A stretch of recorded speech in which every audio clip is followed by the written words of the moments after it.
Welcome back to Rough Diamond Recipes. Today's recipe is Coconut and Coriander Dal. As normal, a full list of ingredients can be found down below. Those of you who follow our channel know my wife's broken her arm at the moment.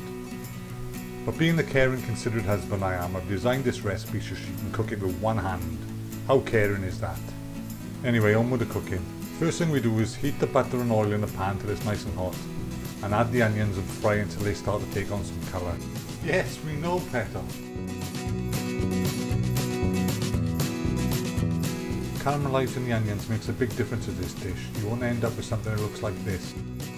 Then when this is achieved, it's time to add in the chilies and tomatoes, salt and pepper, and give it a good mix.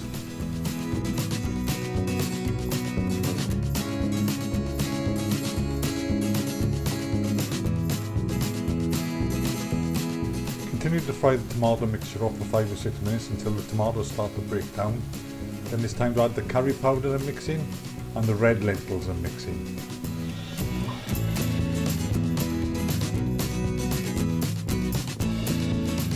When this is done, it's time to add in the coconut milk and give it a thorough mix together.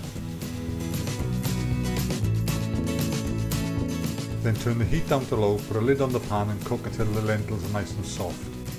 Don't forget to stir it occasionally to prevent it sticking. That noise you can hear in the background is my wife hoovering the stairs with a broken arm. Can you believe it? Do you have to do that hoovering now? I'm trying to narrate a video, you. I'd shut up if I was you, if you want your coffee in the morning. Sorry I interrupted, sweetheart. You crack on, pet.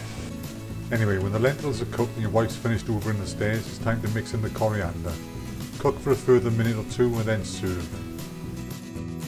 Hope you enjoyed this video, minus the hoover noises made by the one-armed bandit I call my wife. Feel free to subscribe, share and like, and hopefully we'll see you soon in the next one. Bye for now.